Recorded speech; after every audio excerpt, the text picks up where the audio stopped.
Hi friends, welcome to சுகாமஸ்டி kitchen. Hi friends, எல்லோரும் எப்படி இருக்கீங்க? இன்றைக்கி ஒரு டிஃப்ரெண்ட்டான ரெசிபி நாங்கள் ட்ரை பண்ணியிருக்கோம். இது என்னென்னு பார்த்தீங்கன்னா கொத்தவரங்காய் மசாலுங்க. இது எங்கள் பாப்பா ஸ்கூல் லஞ்ச் மெனுவில் இது ஆட் ஆகிருக்கும்.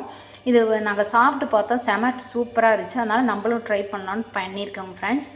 வந்து காக்கில் கொத்தவரங்காய் நாங்கள் ஆட் பண்ணியிருக்கோம். அதனால் காக்கில் கொத்தவரங்காயை கொஞ்சம் உப்பு மஞ்சத்தூள் போட்டு நல்லா வேக வச்சு வடிச்சிட்டோம்னா நம்மளுக்கு வாய்வு வராது. ஒரு சிலருக்கு வாய்வு தன்மை இருக்கும், அந்த மாதிரி வடித்து வச்சுக்கணும்.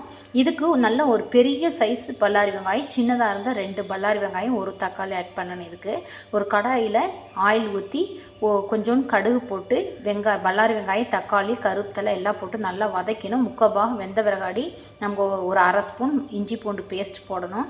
அதையும் ஆட் பண்ணி போட்டு நம்ம மஞ்சத்தூள், நாங்கள் சாம்பார் தூள் தாங்க போடணும். மீதி பொடியெலாம் போட்டோம்னா வேறு பொடியில் சிக்கன் மசாலாம் போட்டோம்னா கறி மசாலா மாதிரி ஆயிரும். சாம்பார் பொடி தாங்க ஆட் பண்ணியிருக்கோம்.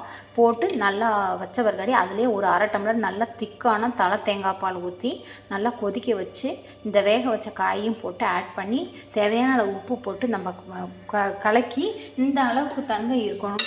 பாருங்கள், இந்த மாதிரி அளவுக்கு அள்ளி ஊற்றவே சாப்பிடணும். ரொம்ப கெட்டியாலாம் ஆக்கக்கூடாது. இந்த மாதிரி கொஞ்சம் தண்ணியாக செலவு தெரியணும், அந்த மாதிரி இருக்கணும். அப்போ தயிர் சாப்பாட்டில் வந்து எல்லா சாப்பாட்டுக்கு காம்பினேஷன் செம சூப்பராக இருக்கும்.